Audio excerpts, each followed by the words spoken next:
buenas noches a todos. Primero que nada, quiero agradecer en nombre del doctor José Ricardo Vandenberg y el mío propio a la Junta Directiva de la Sociedad Venezolana de Cirugía Bariátrica y Metabólica por la oportunidad que nos ofrecen para hablar con respecto a un tema sumamente interesante que es el estado actual del mini gastric bypass o bypass gástrico de una sola anastomosis, BAGUA por sus siglas en español. Esto es una técnica quirúrgica que en los últimos años ha tenido un crecimiento exponencial importantísimo a nivel mundial. Y esto se debe a los muy buenos resultados que tiene como técnica primaria para pérdida de peso y para resolución de las enfermedades asociadas. Tanto es así que en 2018 IFSO ya la califica como una técnica primaria no experimental, que forma parte del arsenal terapéutico con el que contamos los cirujanos bariátricos del mundo para combatir el flagelo de la obesidad. Antes de entrar en materia, quiero pedir excusas de parte del doctor José Ricardo Vandenberg, quien es una persona extremadamente responsable por no poder participar en forma directa en la exposición del tema, debido a que existen múltiples fallas de conectividad a nivel de la región donde él hace vida profesional, a nivel de Mérida, pues decidimos que para evitar problemas de esta índole, la responsabilidad de la presentación iba a recaer en mi persona. Sin embargo, vamos a contar con él para los comentarios finales y para las partes de preguntas y respuestas. Por otra parte, el doctor Salvador Navarrete va a ser el coordinador de la actividad.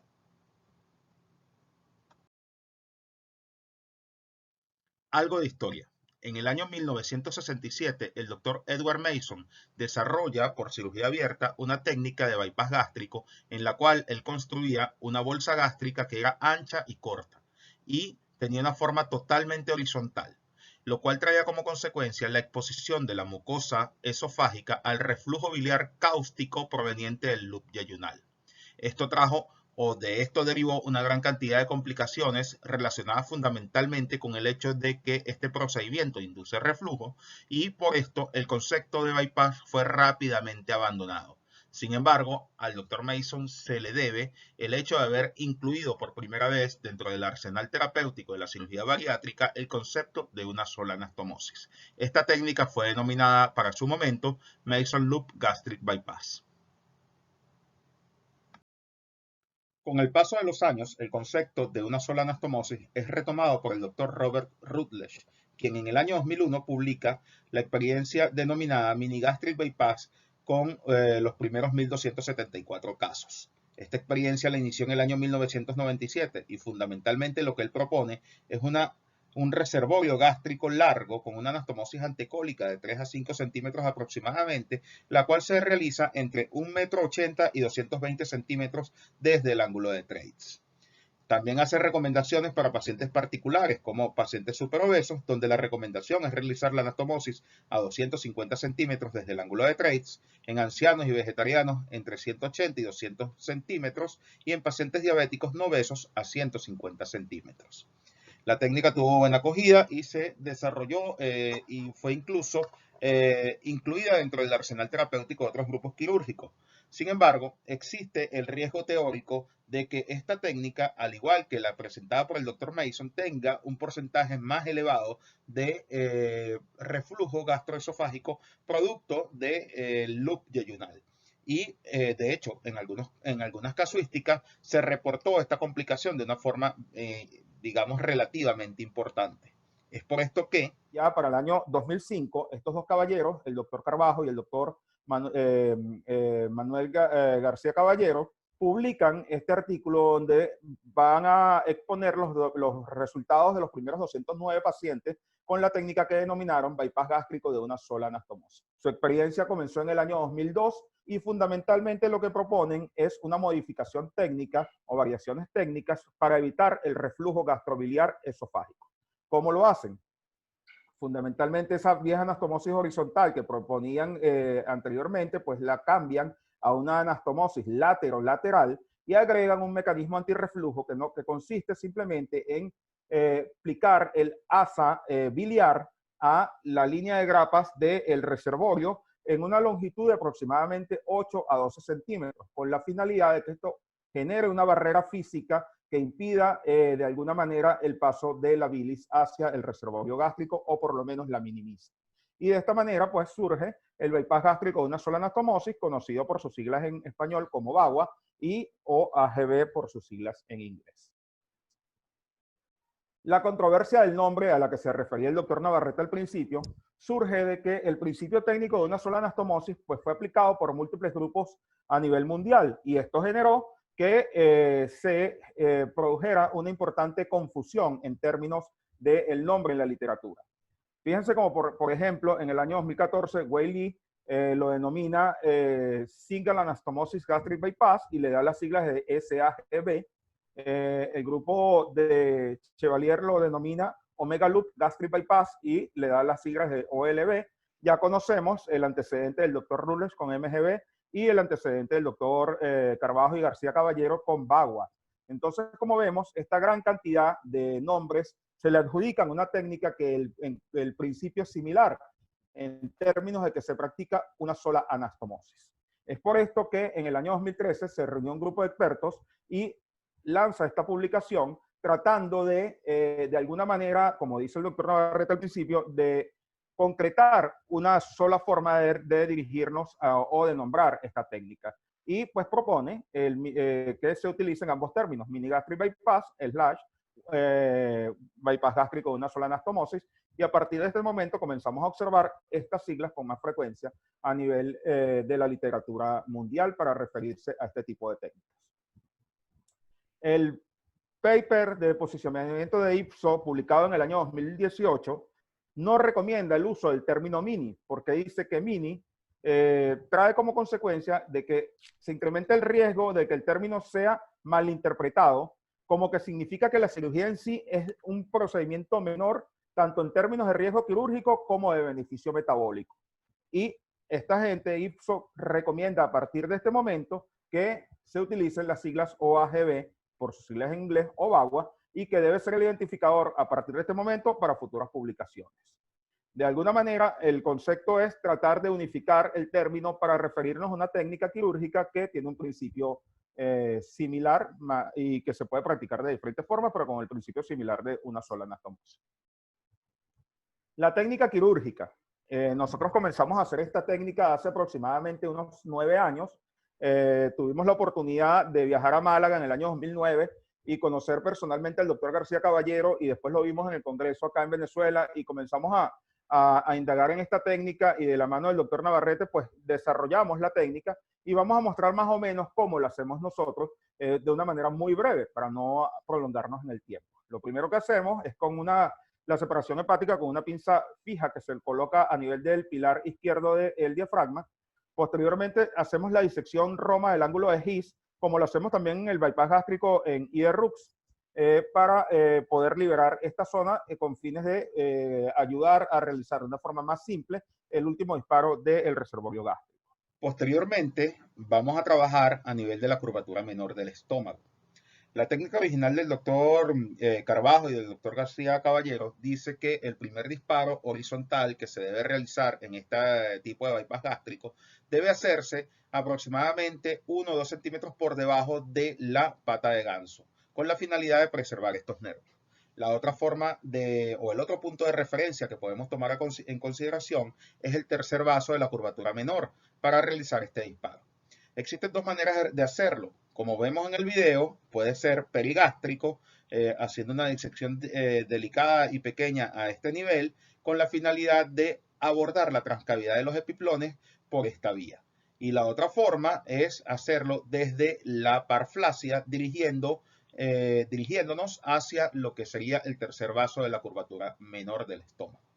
Posterior al abordaje de la transcavidad de los epiplones, se procede a la introducción de una máquina de 45 milímetros cartucho azul para hacer el primer disparo horizontal, como vemos acá en el video. Fíjense ustedes.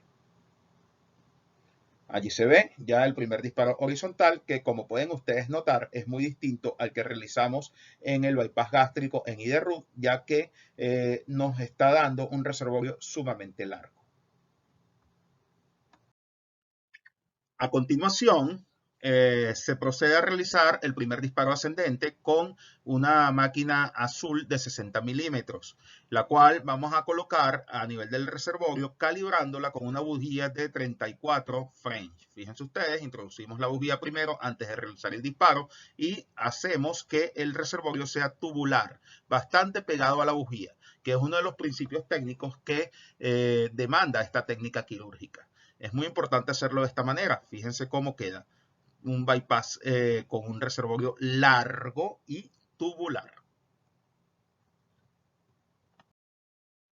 Normalmente, la finalización del reservorio gástrico se hace con la utilización de 3 disparos ascendentes, que estos pueden ser 3 disparos de 60 azul o un disparo final, o sea, 2 disparos de 60 azules al principio y un disparo final de 45 milímetros también azul, como lo estamos viendo en el video consecuente, fíjense acá. Y eso nos da como resultado un reservorio gástrico muy tubular. Otra cosa que hacemos de rutina es la apertura del epiplón mayor con la finalidad de facilitar el ascenso del asa y disminuir la tensión sobre la misma. Esto lo tenemos adoptado desde la técnica de bypass gástrico en IDRUT. Sé que algunos de ustedes no la realizan, pero a nosotros nos va muy bien con esto y nos hace sentir mucho más cómodos. Después procedemos a identificar el colon transverso y buscar el ángulo de Treitz.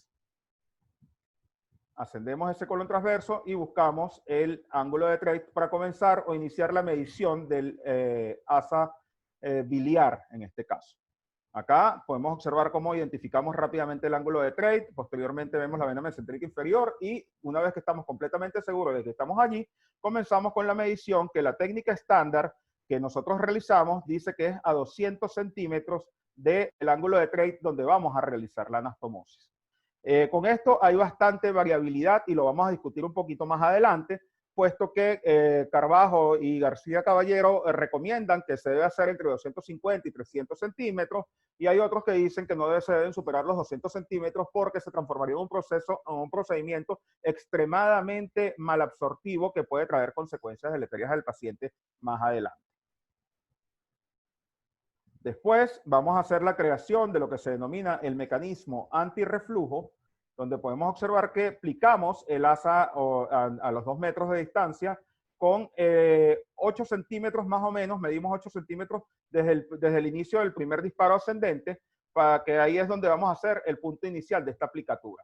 Ascendemos, la hacemos con seda, una sutura no absorbible, y aquí podemos observar como ya el mecanismo está creado y estamos lanzando el último punto en sentido descendente del mecanismo antirreflujo para concluir esta parte de la técnica quirúrgica.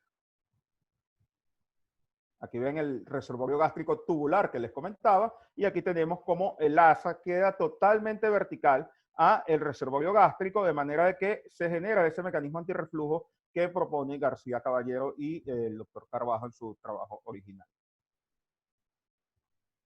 Posteriormente procedemos a realizar la anastomosis, que la hacemos de aproximadamente 2,5 centímetros a 3 centímetros. Utilizamos una grapa azul para hacerlo, pero se puede hacer también con grapadora blanca, dependiendo de lo que tengamos disponible. Pero la idea es que tengamos una brecha o una boca anastomótica de aproximadamente unos 2,5 a 3 centímetros. Y finalmente, una vez realizada el cierre de la brecha de la anastomosis, realizamos de rutina la prueba de estanqueidad o la prueba neumática o prueba del cauchero, como se conoce en algunas literaturas. ¿Okay? Con la finalidad de verificar el hermetismo de esta anastomosis que generamos acá. En la actualidad no estamos dejando drenajes, al principio sí lo hacíamos de forma rutinaria, y si ustedes ven esta imagen que está en la parte superior, es un detalle técnico, colocamos siempre al final de la línea de grapas de la anastomosis un clip con fines hemostáticos y lo hacemos de rutina para evitar sangrados posteriores. De esta manera, pues se resume la técnica y esto tomado de la última publicación del doctor Carbajo, podemos observar más o menos las distancias que les comentaba. El tubo o el reservorio gástrico tiene una distancia aproximada entre 13 a 15 centímetros de longitud. ¿Okay? Aquí podemos observar la anastomosis, que como les comenté es de 2 a 2,5 centímetros y vemos que el mecanismo antirreflujo propuesto debe ser de entre 8 a 10 centímetros aproximadamente. Les decía que ellos, García Caballero y Carbajo, recomiendan que el asa biliopancreática debe ser de entre 250 y 350 centímetros, con variaciones de acuerdo al índice de masa corporal del paciente, aunque los últimos metaanálisis publicados de la técnica recomiendan hasta 200 centímetros para tratar de estandarizarla. Y esto quizás es una de las limitantes que ha generado sesgo a la hora de tratar de comparar las técnicas con los diferentes grupos, puesto que la asa biliopancreática no siempre está estandarizada en una medida para todos los grupos. ¿Qué resultados se obtienen con este tipo de procedimientos? Con respecto al exceso de peso perdido, aquí les presento dos metaanálisis, uno publicado en el año 2019 y otro publicado en el 2020. Es importante ver que en estos términos, con respecto al primer metaanálisis, vemos que el porcentaje de exceso de peso al primer año, al segundo año y al quinto año del postoperatorio fue mayor para el bypass gástrico de una sola anastomosis, con una diferencia estadísticamente significativa. De hecho, ellos hacen la acotación que el bypass gástrico en JRUT se asocia con un mayor riesgo de recuperar peso porque la bolsa gástrica y la anastomosis se pueden dilatar y conducir a una mayor ingesta de alimentos con el paso de los años. Y el mayor porcentaje de exceso de peso perdido después del bypass gástrico de una sola anastomosis podría atribuirse posiblemente a su gran característica malabsortiva. Si lo comparamos con el bypass gástrico en JRUT, nos damos cuenta que el componente restrictivo es mucho menor que el de esta última técnica y por ende pareciera tomar una importancia bien grande el componente malabsortivo de la técnica. En el segundo metaanálisis, los resultados arrojaron que la disminución del índice de masa corporal y del porcentaje de exceso perdido fue superior también para el grupo del mini-gastric bypass o del bypass gástrico de una sola anastomosis al primero, segundo y quinto año de seguimiento. Sin embargo, la calidad de la evidencia en este metaanálisis fue baja por la inconsistencia de la longitud de la biliopancreática en el grupo del bypass gástrico de una sola anastomosis, que era uno de los comentarios que les hacía previamente.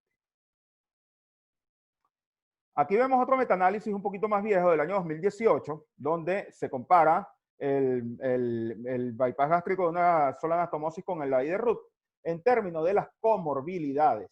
Y podemos observar que en este estudio en particular solamente consideraron diabetes mellitus e hipertensión arterial. Los resultados fueron que todo indicaba que el bypass gástrico, en este momento llamado mini gastric bypass, tenía una alta remisión de la diabetes mellitus cuando se comparaba con el bypass gástrico en JRUT, pero con respecto a la hipertensión arterial, las tasas fueron comparables y no hubo diferencia estadísticamente significativa. Lo que sí ocurrió con el tema de la diabetes tipo 2. Volviendo a los dos metaanálisis previos, el del 2019 y este último reciente del 2020, vemos que los resultados con respecto a la diabetes, en el primero de ellos, fue que la remisión fue mayor y estadísticamente significativa para el bypass gástrico de una sola anastomosis, mientras que en el segundo, la remisión también fue similar a este primer metaanálisis, mayor y estadísticamente significativa. Con respecto a la hipertensión arterial, esa remisión fue comparable y sin diferencias estadísticamente significativa, lo cual ocurrió también en este nuevo metaanálisis, y acá se incluyó una tercera comorbilidad que fue la dislipidemia, y los resultados fueron similares, comparables en términos de remisión sin diferencias estadísticamente significativas. Con respecto a las complicaciones, vemos que este primer estudio, del cual ya mencioné, la incidencia de fugas y úlceras marginales, dumping y mortalidad fueron comparables y sin diferencias estadísticamente significativas. Sin embargo, la incidencia de malnutrición fue mayor para el bypass gástrico de una sola anastomosis. Con respecto a las hernias internas y obstrucciones intestinales, fue mayor para el grupo de bypass gástrico en JRUT. Y en el segundo estudio que les estoy mostrando, no se encontró ninguna diferencia estadísticamente significativa entre ambos eventos adversos y aquí se incluyó tanto fugas anastomósicas como úlceras, hemoperitoneo, reflujo biliar, obstrucción intestinal, mortalidad, deficiencias de vitaminas, incluso deficiencia de hierro. Aquí no consiguieron ningún tipo de diferencia con los estudios que compararon allí entre las dos técnicas quirúrgicas. Mostrando parte de nuestra experiencia y los resultados de la misma, traigo a colación este trabajo que se publicó en el año 2018, y que fue en conjunto, fue un estudio, si se quiere, multicéntrico, porque trabajamos en diferentes ciudades del país en conjunto con el doctor Navarrete y hicimos esta publicación, que tiene un valor interesante porque en el metaanálisis que les mostré anteriormente del año 2019, este estudio está incluido dentro de los que fueron analizados. ¿Qué conseguimos nosotros? Con respecto a el tiempo quirúrgico, vemos que fue estadísticamente significativo el hecho de que fue mucho más rápida la técnica de un bypass gástrico de una sola anastomosis. Con respecto a las complicaciones y estadía hospitalaria, no conseguimos ninguna diferencia entre uno y otro grupo y fue comparable. Ya, no sé por qué no. Ajá, acá está. Aquí podemos observar la tabla donde comparamos las pérdidas de peso y el porcentaje de exceso de peso en el tiempo para una y otra técnica. Y podemos observar que no hubo diferencias estadísticamente significativas en términos de pérdida de peso y pérdida del exceso, y el porcentaje de exceso de peso perdido. Ambas técnicas estuvieron al año por encima del 80%, con 85,9 y 89,4% respectivamente, y no hubo diferencia estadísticamente significativa. Con respecto a la resolución de las comorbilidades para estos dos tipos de técnicas, vemos que fue bastante alta tanto para diabetes como para hipertensión y estos resultados no, fueron bastante similares y no tuvieron diferencias estadísticamente significativas. Ok. ¿Qué dice el consenso IPSO con respecto a esta técnica quirúrgica de bypass gástrico de una sola anastomosis? Bueno, hay dos consensos. Hay dos consensos IPSO que se han publicado. Este fue en el año 2018 y recientemente se acaba de publicar una actualización de este consenso y en ellos participaron aproximadamente 101 expertos de 39 países diferentes, por lo menos en este primer consenso. Los resultados en este momento es que 100% de los expertos coincidieron que esta técnica es una opción quirúrgica convencional aceptable. El 96% consideraron que ya no podía considerarse como un procedimiento nuevo experimental.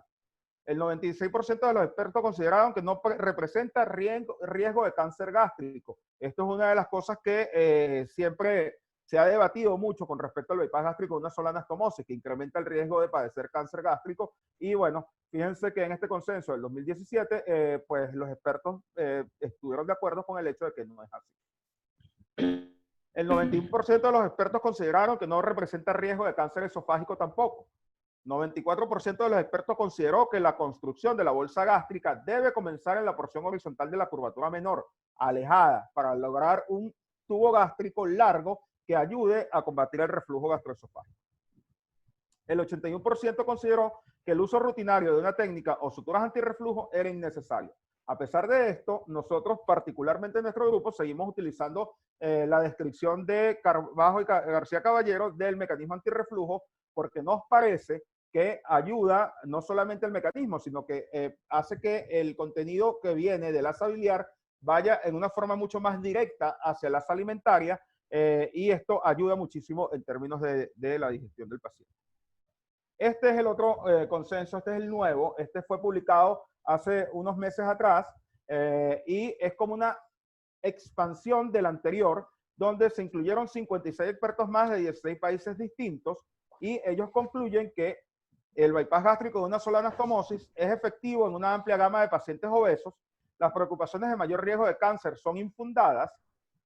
Lo que sí es importante es el hecho de que los equipos y los cirujanos los equipos multidisciplinarios deben recibir formación especial antes de emprender o lanzarse a la tarea de realizar esta nueva técnica quirúrgica y que es importante que IPSO recomienda que se debe adoptar una asa biliopancreática de 200 centímetros o menos porque es mucho más seguro. Ellos dicen que por encima de 200 centímetros las fallas de malnutrición se incrementan de una forma considerable y que pudiera ser esta la medida estándar del asa biliopancreática. Los pacientes requieren suplementos vitamínicos y nutricionales a largo plazo y monitoreo de por vida y las complicaciones deben ser manejadas en centros bariátricos de alto volumen. Es importante también destacar que son necesarias más investigaciones para las controversias relacionadas con la enfermedad de reflujo gastroesofágico y del reflujo biliar. que es otro de los puntos importantes que se toma en consideración cuando hablamos de esta técnica en particular. Pues se considera que es mucho más elevado que en el bypass gástrico en IDERRUX. Ahora vamos a conversar con respecto a los problemas que se le atribuyen a la técnica de bypass gástrico de una sola anastomosis. Entonces, la pregunta pertinente sería justamente cuáles son los problemas con esta técnica. La respuesta la voy a centrar en 3 ítems fundamentalmente, que son los que generan más angustia en términos globales. La primera de ellas es el reflujo biliar, puesto que, como veníamos hablando anteriormente, existe un riesgo teórico de mayor reflujo biliar en los pacientes a los que se les realiza bypass gástrico de una sola anastomosis. El segundo, el efecto carcinogénico, que pudiera estar justificado, o ese miedo estaría más relacionado con el hecho de la exposición prolongada de las mucosas gástricas y esofágicas a el efecto deleterio que pueda tener la bilis y el reflujo a este nivel. Y finalmente, la desnutrición, que estaría en relación con el mecanismo mal absortivo, que es mucho más importante en términos del bypass gástrico de una sola anastomosis que en términos de otras técnicas bariátricas ya descritas y conocidas por todos. Ahora bien, ¿qué tan ciertas son estas afirmaciones? Comencemos con el reflujo biliar.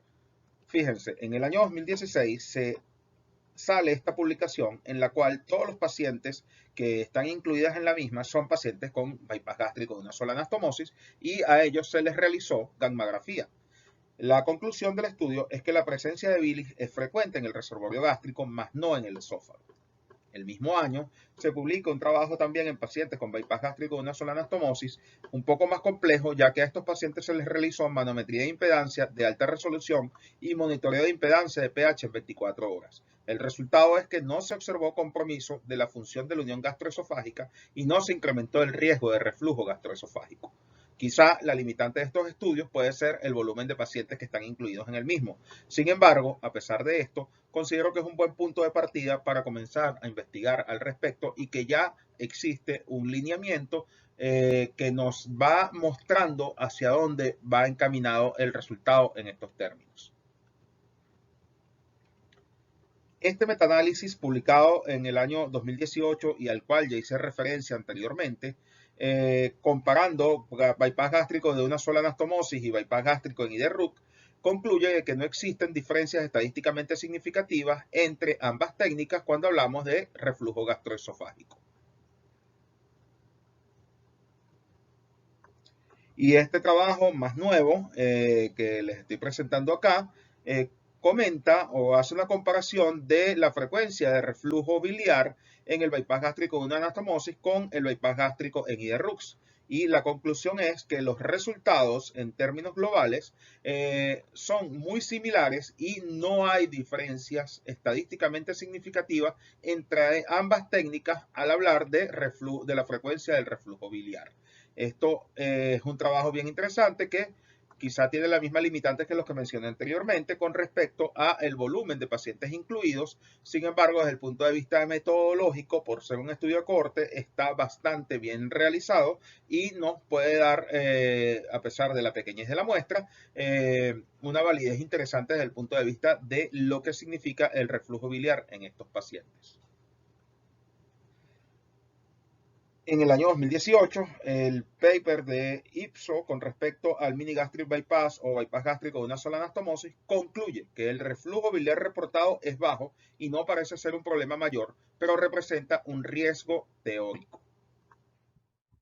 Hablando del cáncer, que es la otra limitante que pudiera atribuírsele a esta técnica quirúrgica, efectivamente hay un caso reportado de cáncer gástrico después de un bypass gástrico de una sola anastomosis, lo reporta Wei Li en el año 2013. Pero lo interesante de este caso es que, como pueden ver en la imagen, la lesión se encontraba en el estómago excluido, no en el reservorio gástrico, y apareció aproximadamente 9 años después de haberse realizado la técnica primaria para la pérdida de peso. Hay dos revisiones muy recientes con respecto a la relación que puede existir entre el bypass gástrico de una sola anastomosis y el riesgo de cáncer. Una del año 2018 y una del año 2019. La primera dice que el riesgo teórico de reflujo biliar, habíamos hablado ya que era un riesgo teórico, Ipsos así lo define, crónico asintomático después de esta técnica existe y puede ser responsable de cáncer gástrico. El tema es que para que se desarrolle un cáncer gástrico, desde el momento en que se realiza la técnica, en teoría deben pasar entre unos 15 a 20 años. No es tan sencillo que de estudiar este punto en particular. Pero fundamentado en este riesgo teórico, ellos recomiendan o dicen que está justificado realizar una endoscopia de la unión gastroesofágica periódicamente cada 2 o 3 años en todos los pacientes después de después de haberle realizado bypass gástrico de una sola anastomosis. Más aún si los pacientes son sintomáticos. Con respecto al segundo estudio, pues afirma que el miedo al cáncer gástrico es totalmente infundado y que no deberían hacerse seguimientos importantes pensando en esto, ¿no? Sin embargo, bueno, queda esa duda allí generada, pues, lo que es una variable que no se puede evaluar a muy corto plazo. Fíjense que dice Ipsos en el último consenso publicado en el 2020. Dice que las preocupaciones sobre un mayor riesgo de cáncer son totalmente infundadas y que no hay un riesgo mayor de cáncer para el bypass gástrico de una sola anastomosis. Con respecto a la malnutrición, vemos este estudio publicado de 10 años de experiencia del doctor Whaley en el año 2012, donde comparó el bypass gástrico en IDRUT y el bypass gástrico de una sola anastomosis, y él consiguió que las tasas de revisión para la técnica de IDRUT fue de 3,6 y de 2,8. Lo interesante del estudio es que cuando le metemos lupa a las revisiones, vemos que la necesidad de cirugía de revisión causada por desnutrición fue 5 veces mayor después del bypass gástrico de una sola anastomosis, en ese momento denominado mini gastric bypass.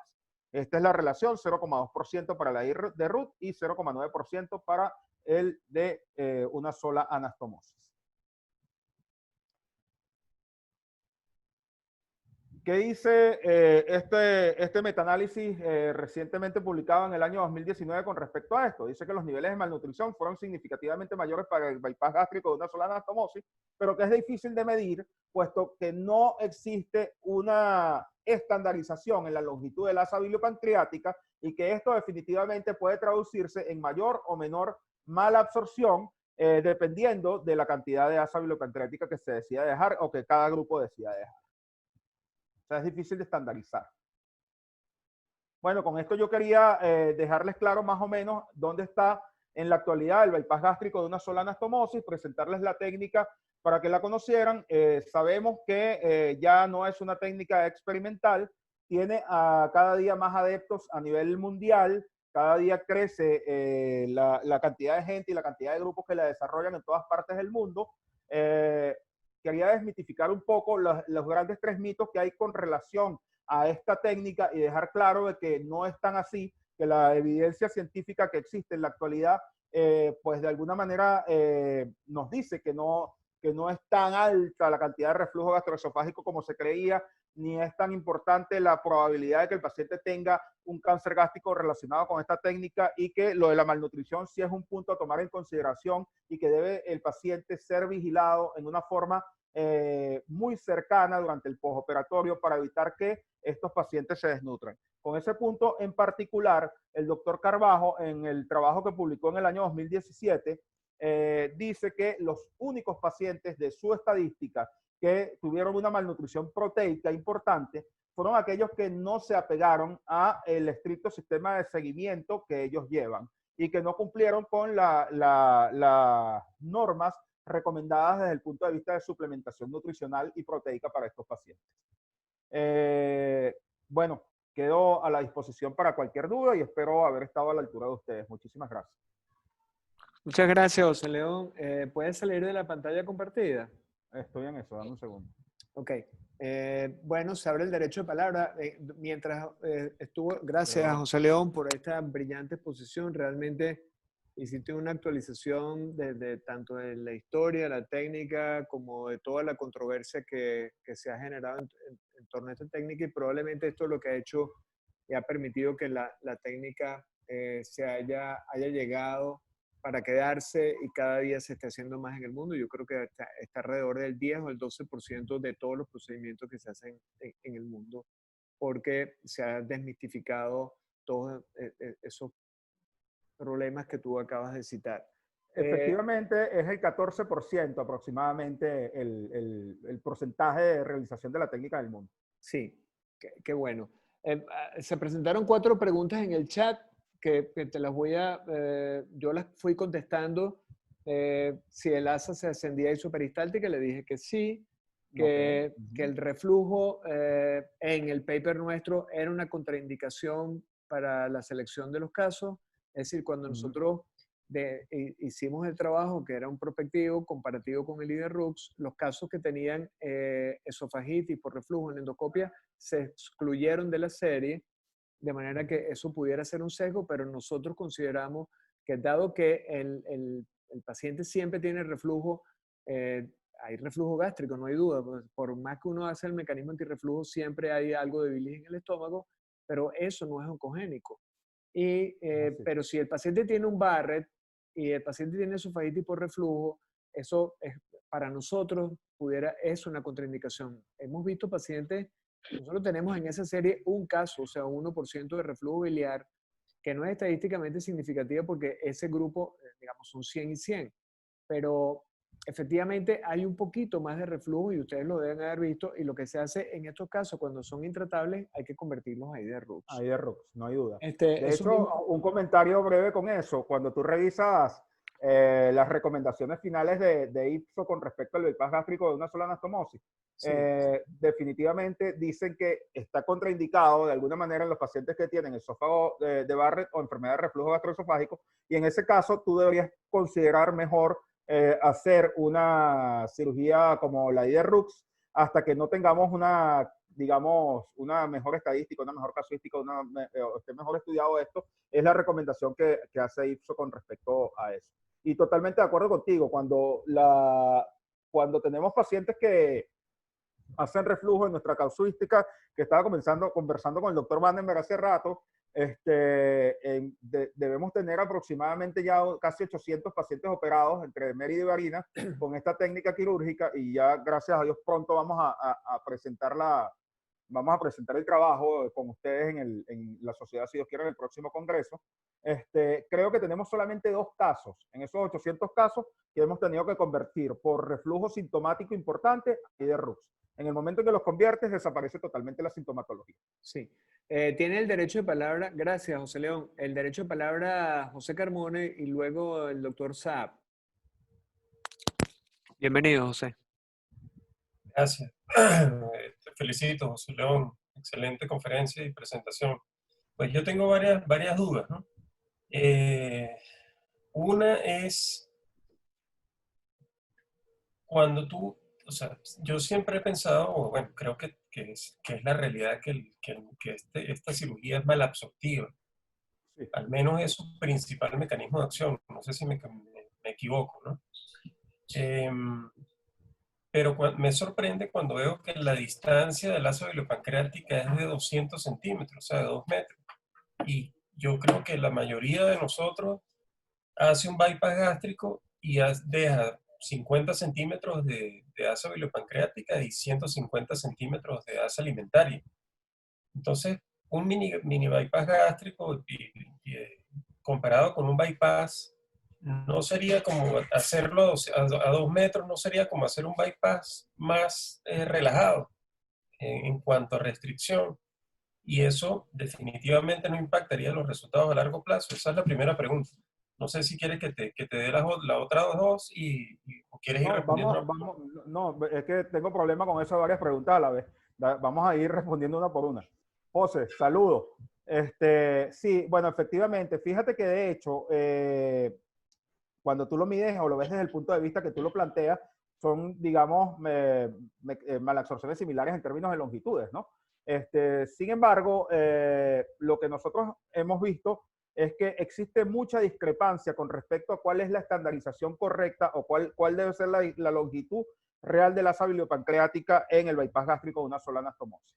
Yo lo hago a 2 metros del asa intestinal, del ángulo de Treitz, y me ha ido muy bien en términos de resultados, con resultados muy similares a los del bypass gástrico en IDE-RUX, en términos de pérdida de peso y en términos de resolución de las comorbilidades. ¿Okay?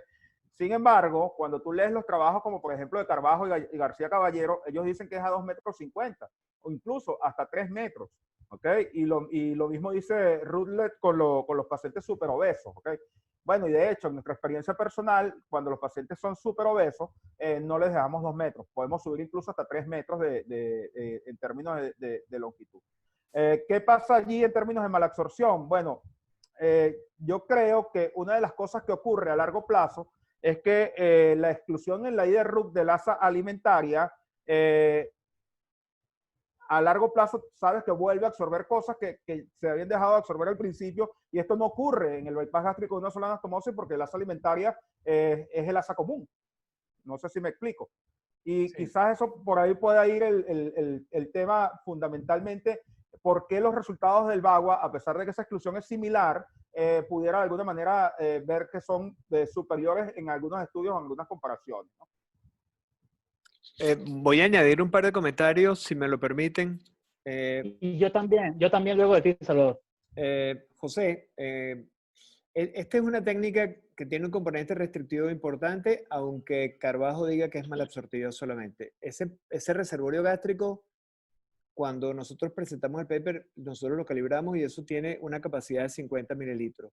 La anastomosis laterolateral es un poco más amplia que la del IDRUX. No es una anastomosis de 12 milímetros, sino una anastomosis amplia de 2,53 centímetros, lo cual le da muy buena calidad de vida. Y por eso es que Carbajo insiste en que es malabsortiva nada más.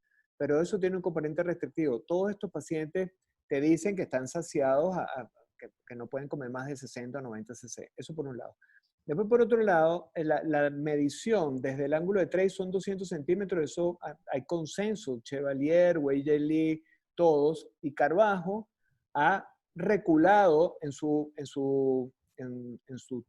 presentación, en su trabajo, porque en el trabajo original de él con García Caballero en el 2005, ellos hablan de 200 centímetros y hemos venido discutiendo este tema y él ahora insiste en que la longitud debe ser el 40% desde el ángulo de trace, es decir, dejar 60% de canal común y 40% de asa aferente excluida. Y como dice José León, el asa alimentaria absorbe.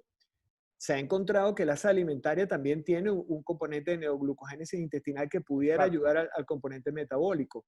Y lo que sí es importante, pienso yo, y dejo esto para la discusión, es que la asa bilipancreática en el bypass gástrico en IDRUX yo creo que hay que hacerla de más de 100 centímetros, entre 100 y 150. Los papers, cuando son más bajos, sí, puedes hacer asa bilipancreáticas un poco más cortas en los pacientes menos obesos. Pero hay una tendencia cada vez más marcada cuando se quiere control metabólico a alargar la asa bilipancreática. 2 metros, ahí están esos resultados son así, dan ese resultado. A 5 años estos pacientes van muy bien con el bypass gástrico con una anastomosis. Tienes 2 preguntas más y después tiene Nisar Sabla el derecho. Bueno, y José Ricardo, que quería... Quiero completar algo, Salvador. Bueno, mira, en nuestra experiencia, el trabajo que próximamente queremos publicar, José León Tapia y mi persona, bueno, lo ideal sería llegar a los 5 años. Todavía estamos en el año 3, 4 aproximadamente, pero creo que hemos aplicado todas las variables a la anastomosis gastroyenyal. Hemos tratado de respetar las tablas, ¿ok? Lo que son los 2 metros, 2 metros 20, pero ¿cuál es la realidad? El grueso de los pacientes responde muy bien a esa longitud, ¿ok? Al estudio al año, a los años, son pacientes que usualmente tienen 80% del exceso de pérdida de peso perdido, control de las comorbilidades y buena calidad de vida, ¿ok? Hemos hecho bypass tan cortos como de 1,50 metros para pacientes en obesidad tipo 1 o pacientes no obesos, y apenas con 1,50 metros hemos visto desnutrición, ¿ok? También nos hemos ido al extremo opuesto en los pacientes sub del asa, desde el ángulo de trace hasta la válvula ileocecal, y hemos defuncionalizado hasta 4,50 metros. Creo que incluso en un paciente obeso extremo de 300 kilos, les defuncionalizamos 5 metros de intestino. Hasta la fecha, al año de seguimiento, ese paciente, ¿me escuchan? Sí. ese paciente no ha presentado ningún tipo de alteración desde el punto de vista nutricional, con su albúmina normal, proteínas totales normales y con una pérdida de peso adecuada para la fecha. Entonces, pues creo yo que todavía no, esta estandarización va para largo. Es imposible determinar, ¿cómo les quiero decir? Hemos visto diferentes comportamientos cuando aplicamos las longitudes que están estandarizadas actualmente en la literatura, ¿ok? Con los 2 metros aproximadamente. Sí, hay un comentario para complementar lo que dice Vandenberg. Cuando salimos de la zona de confort de los 2 metros de asa biliopancreática que se funcionaliza, lo hacemos bajo ciertas premisas. La primera de ellas es que medimos la totalidad del intestino delgado, desde el ángulo de Treitz hasta la válvula ileocecal, para saber a qué nos estamos enfrentando. Recuerdo que en ese paciente súper obeso, que pesaba 340 o 350 kilos, el intestino delgado, cuando hicimos la medición completa, nos daba aproximadamente unos 11 metros. 11 o 12 metros de intestino delgado cuando haciendo la medición con las pinzas. Era larguísimo, era una cosa impresionante. Claro, estábamos hablando de un tipo de 2 metros 5 con 330 kilos encima, ¿no? Y eso pues te hace que quizás tú puedas de alguna manera adaptar la técnica a la realidad individual del paciente que tienes enfrente, ¿no? Siempre pegado a lo que debe ser. José, tienes 2 preguntas más. Una más. La Dale. otra pregunta va con relación a las complicaciones. O sea, por ejemplo, para manejar una fuga en un paciente con una cirugía de este tipo, obligatoriamente, no sé si es la experiencia de ustedes, bueno, lo que esté reportado en la literatura, hay que reintervenir al paciente y convertirlo a una Y-Rux para manejar la fuga, de manera que evitar el flujo biliar hacia el sitio donde está la complicación. Eso en primer lugar. En segundo lugar, cuando reintervienen a alguien por reflujo biliar y suponte que le hayan dejado 2 metros de intestino, ¿cuánto dejan de asa alimentaria? Y no les preocupa, por ejemplo, que ese paciente vaya a quedar con demasiado intestino excluido y que pueda generar una malabsorción futura. Sí, José, quiero también responder esta pregunta. Dame un chance, porfa. Mira, tuyo. en cuanto a la primera, fugas hemos tenido. En mi experiencia, la de José León es un poquito diferente, pero las conductas han sido similares. He tenido 3 perforaciones de la anastomosis en la cara anterior, perforaciones tardías al año de operado, pacientes con hábitos alcohólicos acentuados y pacientes con tabaquismo que no siguieron las recomendaciones, ¿ok?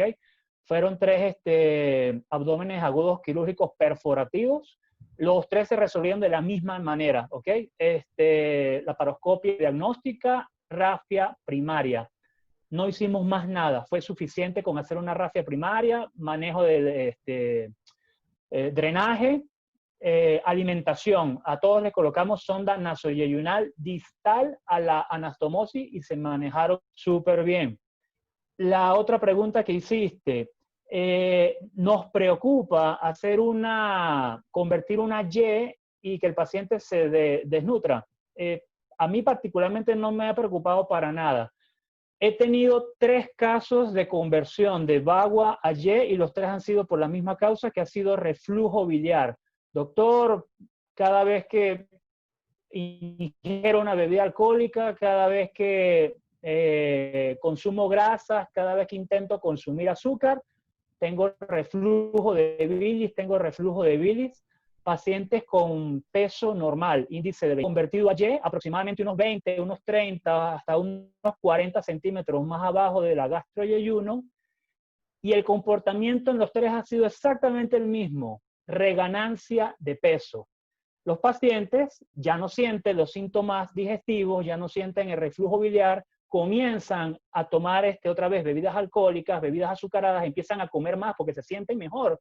Y ha sido esa la experiencia con las conversiones a Y, ¿ok?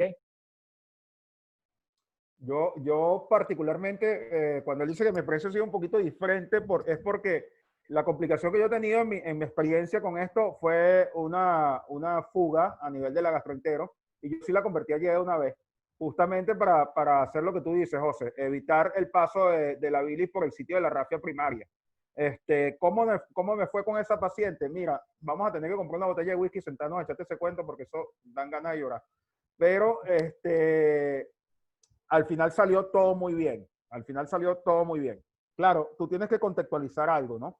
Cuando tú estás resolviendo ese problema en el contexto de una emergencia, donde tienes un paciente chocado desde el punto de vista séptico con una peritonitis difusa, de verdad que tú lo que quieres es resolverlo lo más rápidamente posible, y yo particularmente no hice la J-Root más o menos a unos 70 centímetros, 80 centímetros creo de la anastomosis gastroentérica, justamente pensando un poquito en el tema de la desnutrición, porque sí lo pensé y sí me preocupó, ¿ok?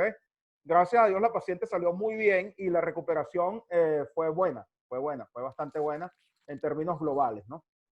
Pero sí creo que es un punto que hay que considerar y hay que evaluarlo. Convertir un VAGUA a una IDRUX tiene lo suyo, y hay que evaluarlo con mucha franqueza y con mucha tranquilidad. Creo que con lo que pasa con la reganancia de peso con José es que al final pues queda una asa alimentaria corta, ¿no? Porque si lo estás excluyendo a más o menos 50 centímetros de la válvula de la unión de la anastomosis, perdón, pues te está quedando una asa alimentaria corta, ¿no?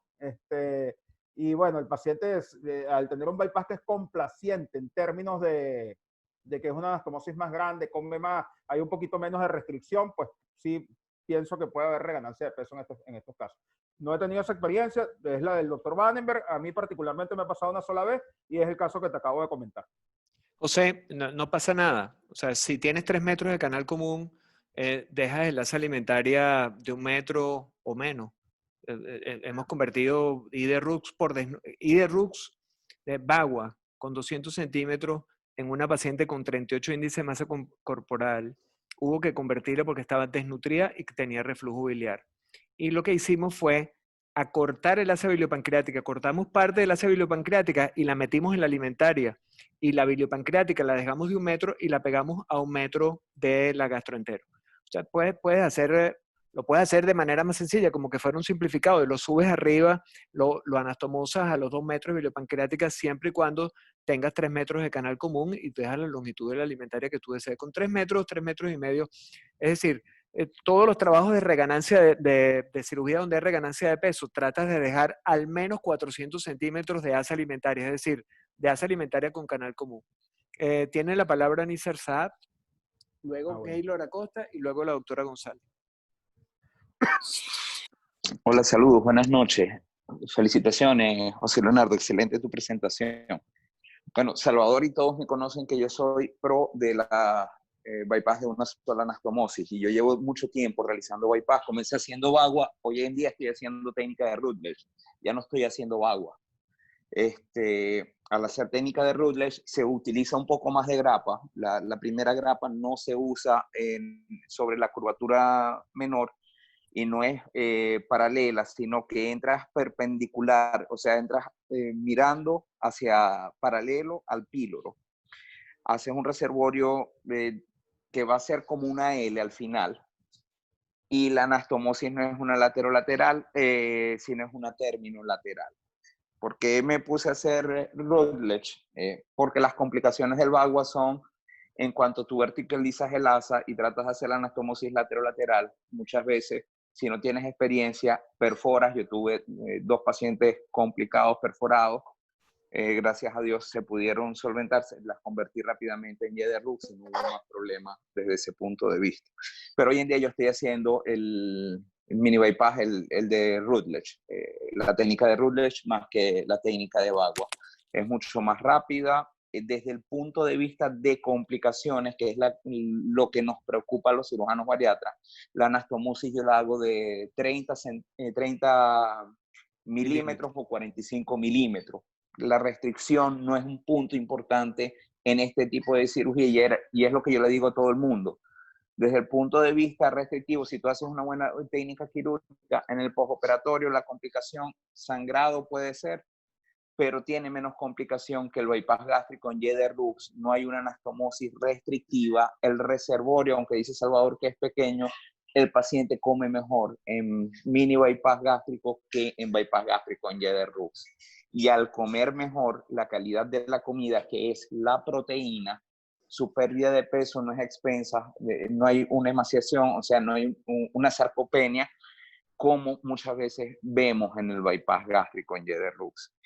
Es una técnica que se adapta mucho más a pacientes superobesos o con más de 45 de índice de masa corporal por su hábito alimenticio. ¿Ok? Es una cirugía que yo creo que tiene algunas cosas en pro con respecto al bypass gástrico en Jeder-Rux. Pero yo cuando tuve la oportunidad de hacerla en el Hospital Coromoto, donde el estrato social del paciente era un paciente que en algún momento no tuvo poder adquisitivo para proteínas, ese paciente, ahí vimos mayor desnutrición que los pacientes de bypass gástrico en Jeder-Rux. Entonces, desde el punto de vista a largo plazo, me gusta mucho más que el bypass gástrico en Jeder-Rux. Lo que hay que tomar en cuenta y hay que hacer la acotación es que el paciente, el mantenimiento de la cirugía es mucho más estricto que el mantenimiento de la bypass gástrico en Jeder-Rux. Otro punto importante que hay que tomar en cuenta cuando tú estás haciendo un bagua es el hígado. Me he conseguido pacientes que con más de 45, 48, casi 50 de índice de masa corporal que los llevo a un bagua y me encuentro con un hígado cirrótico. Mi recomendación o la recomendación que están dando hoy en día a todos los cirujanos que hacen mini bypass gástrico, mida siempre toda el asa intestinal, sobre todo en la primera cirugía, que es cuando estás en frío, para que si te llega a pasar que tienes que hacer una segunda cirugía, ya tú sabes con cuántos intestino delgado cuenta, si te toca hacer la Jeder-Rux, para que la puedas hacer sin miedo. Eso es lo primero. Y segundo, que si te encuentras con un hígado cirrótico, tienes que acortar las asas.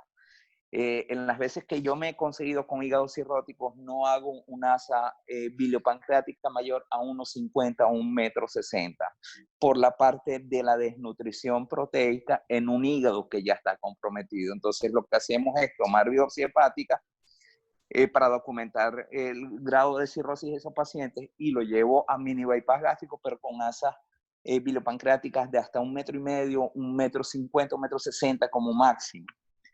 Y siempre midiendo cuánto queda de asa de asa común, ¿no? Para reportarlo y que el paciente sepa cuánto le quedó de asa común y cómo manejar la parte de las proteínas en el postoperatorio. Desde el punto de vista quirúrgico... ¿Tiene gente en cola? Bueno, esos eran mis comentarios y me parece, como siempre, felicitaciones, excelente presentación. Gracias, viejo. Gaylor, ¿tienes la palabra? Gracias. Aló, buenas noches. Gracias, doctor. José León, excelente presentación, te agradezco por eso. Una pregunta rápida. Mira, en el año pasado salió de Lancet un paper de un estudio francés, era un estudio randomizado, comparativo y multicéntrico de bypass contra bagua. Y ellos ahí, muchos de los resultados que dan son bastante parecidos a lo que tú expusiste hoy. Sin embargo, ellos ahí ponen que los pacientes con bagua tienen un 20% de gastritis. Entonces, te pregunto, ¿cómo te ha ido a ti con eso, con esa experiencia que tienes con tantos pacientes? Porque realmente una de las cosas que yo veo en los pacientes que nosotros operamos es que a pesar de que van bien en líneas generales, tú ves que le cae bien una cosa, de repente tienen epigastralgia, andan incómodos de vez en cuando, y eso es hasta cierto punto es muy incómodo para los pacientes. Entonces, ¿cómo ha sido tu experiencia con eso? ¿Cómo tratas tú al paciente? O sea, tú tienes como un rango, un umbral más bajo de actuar en ese tipo de sintomatología de estos pacientes. ¿Cómo los manejas desde ese punto de vista? Y otra de las preguntas que te tengo, ¿qué haces en una reganancia de peso? ¿Qué haces con el pouch? Porque me parece que es un pouch largo que se confecciona. ¿Lo recortan, los calibras? ¿Qué haces con eso? Gracias. Bueno, bien, Gaylor, fíjate, con respecto a lo de la gastritis, nosotros, como les comenté al principio, realmente en nuestra experiencia hasta ahora han sido muy pocos los pacientes que hemos tenido con sintomatología de reflujo, sintomatología de dolor epigástrico, de gastritis. Cuando hacemos las endoscopias de control, que normalmente yo tengo dentro del protocolo hacerle una endoscopia de control al año operado al paciente, es bastante bajo el porcentaje de gastritis. No te puedo dar una cifra en este momento para poder compararla con el estudio que tú comentas, porque realmente no la tengo a la mano y te estaría diciendo una mentira, ¿no? Pero normalmente si hay sintomatología, lo que hacemos es manejo médico inicial y estos pacientes son muy nobles en términos de la mejoría clínica. Ellos normalmente mejoran clínicamente con el tratamiento médico. Hay una cosa que sí me ha llamado la atención y yo creo que en algún momento Salvador me lo comentó que también le pasa con sus pacientes de Bagua, que es el hecho de que hay como periodos en los que te hacen sintomatología de reflujo biliar, pero es temporal. Es temporal, al cabo de un par de meses desaparece totalmente la sintomatología y continúan con su vida completamente normal. La única experiencia que tengo yo con un paciente que ha tenido un reflujo intratable, pues lo convertimos ahí de RUX, más los 3 casos de José Ricardo. Yo no sé cómo le digo José Ricardo con estos pacientes que comenta el doctor Navas. Vamos a ser breves porque tenemos a 3 personas por preguntar. Dale, perdón. Ajá. Y la segunda pregunta, se me fue. ¿Cuál era? Perdón. Gaylor, ¿cuál fue la segunda pregunta? La reganancia de peso. Mira, en nuestra experiencia, que como dijo José Ricardo, estamos pasando por el año 3 de la experiencia. No tenemos todavía pacientes reportados con reganancia de peso. Yo no tengo experiencia en el manejo, no sé, Salvador, qué tiene que decir al respecto. Lo que se recomienda con la reganancia, con el reservorio gástrico no se toca, Gaylor. Y lo que se hace es, se deja la anastomosis gastroentérica, se secciona proximal y distal, se anastomosa el asa aferente con la eferente y se distaliza el bypass y se hace más malabsortivo. Eso es lo que recomienda Carvajal, lo que recomienda la gente con... Yo tuve que reoperar un paciente de Bagua, no aquí en Venezuela, sino en otro país, y fue muy laborioso porque ese era un paciente que había fracasado varias veces, y lo que hicimos fue convertirlo en una I de Rux y distalizarlo con un asa biliopancreática más larga. Eso es lo que, digamos, la otra cosa que se puede hacer. Tiene la palabra la doctora González, luego el doctor Gutiérrez y luego el doctor Añangure. Hola, buenas noches a todos. Buenas noches. Saludos al doctor Salvador. José León, gracias porque nos ha presentado hoy información depurada, tamizada, decantada, información de primera, que nos ayuda a muchos equipos que creo que están aquí presentes que todavía no hemos adoptado este procedimiento como procedimiento inicial. Nosotros lo hemos realizado como en el contexto de una cirugía de revisión para manga gástrica. Mi pregunta, que ya veo, José León, que es un tema a la vez, que no se te pueden hacer varias preguntas. Mi pregunta va dirigida... No lo puedo manejar. Una a la vez, está bien, está bien. Un tema a la vez como todos los hombres. Fíjate, de esos mitos y leyendas y todas esas que tú nos aclaraste, no hablaste de las hernias internas. Ajá. Hay hernias internas, hay un video que yo honestamente no alcancé a ver, pero sé que está, que creo que se presentó, no sé si es el grupo de ustedes o del doctor Salvador, de hernias internas en Bagua. Si nos puedes comentar acerca de eso. ¿Por qué? Sí, porque fíjate, definitivamente estamos aquí, como te digo, esos equipos como yo, que honestamente no lo he adoptado como procedimiento inicial, sino como cirugía revisional y bueno, estamos... O sea, sí, véndeme tu producto. Bueno, fíjate, definitivamente sí hay hernias internas en Bagua, son en porcentaje muchísimo menor al que se ve en el bypass gástrico en IDRUC. De hecho, son una rareza en el Bagua. Salvador tiene un caso, hay otro caso reportado también en la literatura. Yo conozco de 2 casos de hernias internas en Bagua hasta ahora y uno es el del doctor Navarrete, ¿no? Pero bueno, sí se pueden producir, ¿ok? Sí se pueden producir. Salvador nos hará el comentario de cómo resolvió ese caso al final. Pero sí te dice la literatura, por favor, Adalid, la literatura sí te lo dice muy claro y todas las revisiones y todos los metaanálisis te lo dicen. El porcentaje de hernias internas en el Bagua es prácticamente inexistente. Sabemos que las puede haber porque tenemos la conciencia de estos 2 casos que existen, pero es muy, muy bajo el porcentaje. Muy, muy bajo. Hay dos casos Que esto nos publicados. habla a favor de utilizar esta técnica como procedimiento primario. Fíjate, Adalid, me parece una excelente pregunta. Tenemos un video, yo se lo pongo a la orden cuando quieras, te lo mando o lo pongo a la orden de todo. Uno es Faquiano y el otro es nuestro. Y Wayne J. Lee lo reporta y la incidencia de hernias internas es 1 por cada 10.000 pacientes, o sea que es muy bajo. Sin embargo, hay grupos como el de Jack Himpens, que a él le gusta esta técnica, él hace de todo, que él recomienda cerrar el Petersen.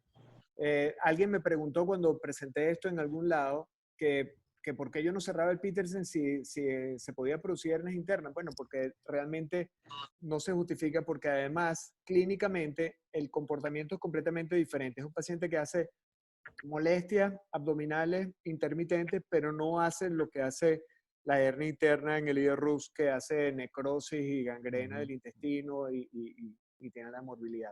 Eso es lo que... Y eso está publicado. Es muy baja la incidencia. Quienes quieran hacerla pueden cerrar el espacio de Petersen. Es muy fácil, pueden cerrar el Petersen. Más fácil. ¿Tenías otra pregunta para el Gracias. doctor? No, estamos bien. Gracias. Doctor Gutiérrez, gracias a ti por tu pregunta. Doctor Gutiérrez, tiene la palabra. Hola, buenas noches a todos. Primero me uno a la felicitación de todos los demás. Por tu excelente presentación. Fíjate, yo quería hacerte un comentario y después enlazártelo con la pregunta que te tenía, ¿no? Cuando uno revisa mucho el tema del metabolismo, uno, bueno, como que cada vez va entendiendo que en la medida que tú vas dejando un asa bilopancreática más larga y un asa común más corta, vas a tener mejores resultados de cuanto a pérdida de peso y en cuanto a control de enfermedades metabólicas. Pero también entonces te acerca a mayores complicaciones nutricionales. Entonces, lo difícil de la interpretación de la literatura, como tú bien mencionabas y yo lo mencionaba un poco también la semana pasada, es que hay mucha variabilidad de las técnicas en cuanto a la longitud de las asas y entonces eso hace que cuando tú vas a interpretar en un metaanálisis los resultados, pues bueno, sabes, estás incluyendo ahí a todo el mundo y entonces estás incluyendo a los buenos y a los malos. Estás incluyendo malos entre comillas, o sea, estás incluyendo a los muy mal absortivos, estás incluyendo a los poco mal absortivos, etc. Entonces, a mí me gusta mucho la propuesta del doctor Carbajo de manejar el intestino completo y manejarlo en función de segmentos de porcentaje, porque obviamente no es lo mismo como mencionaba el doctor Vandenberg, dejar un asa bilopancreática de 2 metros en un paciente que tiene 11 metros de intestino delgado, que dejar un asa bilopancreática de 2 metros en un paciente que tiene 4. Entonces, la pregunta era, ¿por qué, cuáles son las ventajas que ves tú en la forma como lo hacen ustedes? ¿Y qué opinas tú de esa propuesta que hace el doctor Carbajo? Totalmente de acuerdo. Estoy totalmente de acuerdo con el comentario inicial que haces. De hecho, creo que lo mencioné en la presentación. La falta de estandarización de la longitud de la asa bilopancreática es lo que realmente hace difícil la interpretación de los resultados del bypass gástrico de una sola anastomosis. Y justamente lo que tú dices, pues si te vas muy allá, probablemente vas a ganar en términos de pérdida de peso, pero vas a perder en términos de desnutrición. ¿Okay? Entonces sí comulgo con lo del doctor Carbajo. A mí me gusta mucho la propuesta de él. Me parece interesante, ¿no? Lo de la segmentación de las asas. Y creo fielmente en la necesidad de la medición del intestino delgado en esta técnica. Saber cuánto intestino delgado tenemos en este paciente en el momento que comenzamos a hacer el procedimiento, para poder tomar una decisión pertinente, individualizar el caso que estás operando. Creo que es fundamental. Creo que es importantísimo. Sobre todo en los extremos de obesidad, en obeso tipo 1 y en obeso extremo, es muy, muy indispensable hacer la contabilización total del intestino. Sí, yo agregaría pacientes metabólicos, pacientes diabéticos de difícil control.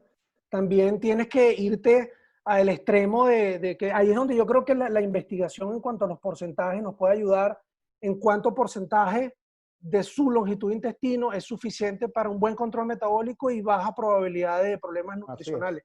Todavía no se sabe esa información, pero yo creo que por ahí van los tiros. A mí me gusta mucho Me gusta mucho la Sí. técnica, me gustan mucho los resultados, pero creo que en lo que afinemos esos detalles, creo que, bueno, vamos a tener una muy Fíjate, buena herramienta. José, fíjate que Rutledge, en el trabajo ese que publicó, en el primer trabajo, su primera experiencia con la técnica de él, de hecho, ya esbozaba esto, ¿no? Decía que los pacientes diabéticos sin obesidad tenías que hacer una asa bilipancreática más corta, de 1,50 m. Y que también decía que, bueno, que si te estaba frente a una superobesidad te tenías que ir más allá de los 2,50 m. O sea que ya más o menos al inicio ya se estaba comenzando a considerar este tema, ¿no? Gracias. José Enrique, reafirmo lo que tu pregunta y tu planteamiento y tu solicitud, porque Carvajo ha entendido esto bien y en los últimos encuentros que hemos tenido, la gente que hace esto en Venezuela y en Latinoamérica, hay ya un consenso en que hay que excluir el 40% de la longitud del estómago y dejar un canal común un poco más largo que el que él dejaba más corto que el que él dejaba inicialmente. Y él inclusive habla de cuando los pacientes son súper obesos o con obesidad extrema, se puede dejar el 50% como de canal común. Y efectivamente, los pacientes que tienen el intestino muy largo dan problemas si hacen reganancia de peso. Tiene la palabra, había levantado la mano Carlos, yo lo veo por allí que quería preguntar algo. Sí, sí. Adelante, Carlos. Sí. Buenas noches. Bueno, me uno a las felicitaciones para José León y para Vandenberg por su presentación excelente, a la que siempre nos tiene acostumbrados. Nosotros hemos vivido o hemos estado transitando en la cirugía bariátrica con indicaciones, ¿no?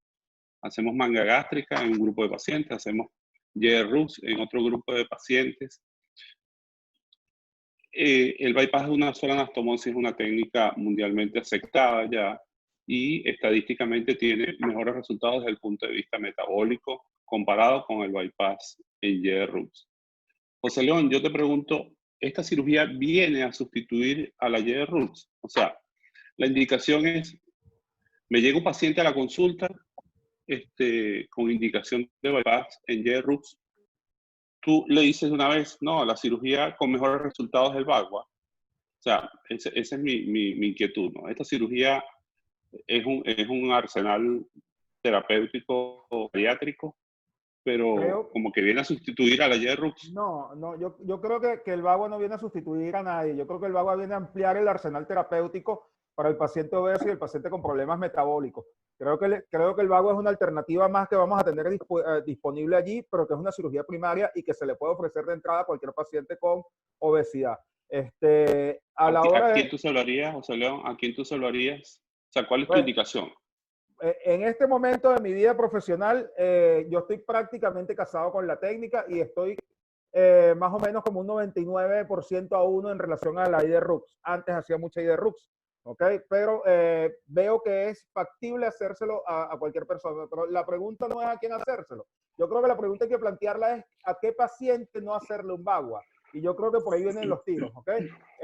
Y el paciente al que no se le debe hacer el Bagua es el que tenemos que saber identificar. Es ese paciente que probablemente tiene un esófago de barra, que tiene una enfermedad de reflujo esofágico perfectamente establecida y que pudiera ser que esta técnica incremente la sintomatología o aumente sus riesgos en relación a esto, ¿no?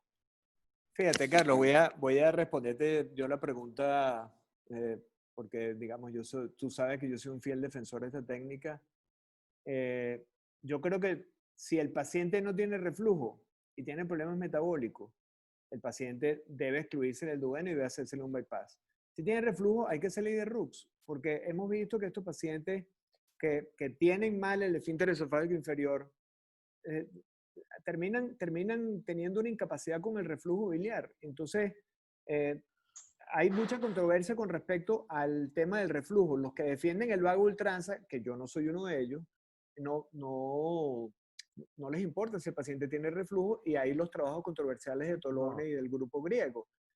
El grupo griego dice que el reflujo aumenta si tiene reflujo previo, y el trabajo de Tolone dice que 0% de reflujo en un grupo, además es un randomizado de 15 y 15. O sea, es un trabajo bastante bueno.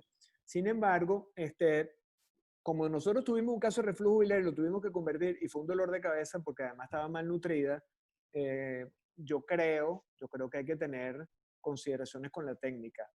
Es decir, como dice José León, paciente obeso mórbido o obeso leve con problemas metabólicos, Bagua si no tiene reflujo. Si tiene reflujo, una Iderrux. Eso no sé si te ayuda a completar la respuesta de José León. Sí, correcto. Perfecto. Si hay Sí. alguna otra Carlos, pregunta, que nos quedan 5 minutos. José Ricardo. bueno, quería completar lo de Carlos. Ahí sí difiero un poco con José León si el Bagua pudiera sustituir a la Rux. Creo que sí, creo que el Bagua llegó para quedarse. Si comparamos la cantidad de bibliografía que tenemos hoy en día, desde 2018 para acá, comparada a la que se tenía hace 5 años, la cantidad de casuísticas que se tiene hoy en día comparada a la de hace 5 años, pues es una técnica que va creciendo muy, muy exponencialmente. ¿Y por qué hacer la vía difícil si tienes una vía más fácil? Si ya sabemos que estadísticamente es una técnica más segura, con menos tasa de complicaciones, con una superioridad en cuanto al control metabólico versus la Y. Y bueno, yo nunca me canso de repetirlo. Hace 4 años en Argentina me dijeron, doctor, usted no hable de cirugía experimental en perros. O sea, tiene prohibido hablar de esa técnica acá. Hoy en día ya tienen su consenso de Bagua, tanto en la Sociedad de Cirugía Bariátrica de Argentina como la de Colombia. Entonces, como en apenas 3 o 4 años ya hablan totalmente diferente de la técnica y ya hasta la defienden. Y tienen consenso como el que ya tenemos aquí en Venezuela nosotros. Tiene la palabra José Enrique. Gracias, José. José Ricardo.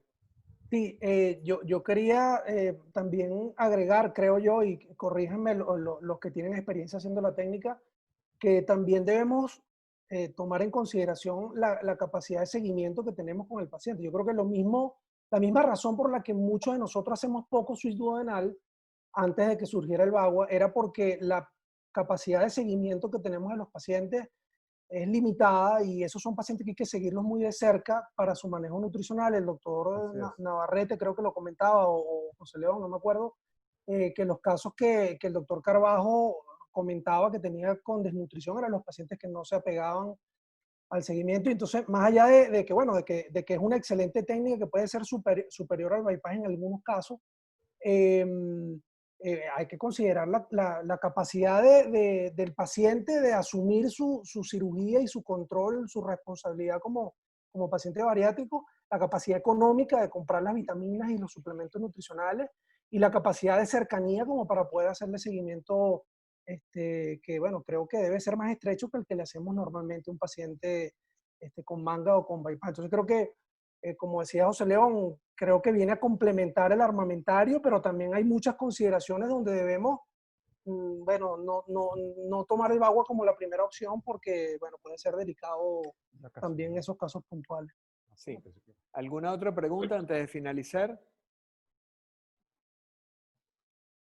Bueno, nada, quiero darle las gracias en nombre de la sociedad a todos los miembros que se incorporaron. Tuvimos alrededor de unos 62 personas en el escenario del webinar. Darle las gracias a José León y a José Ricardo, a todos por su participación y por las preguntas y los excelentes comentarios.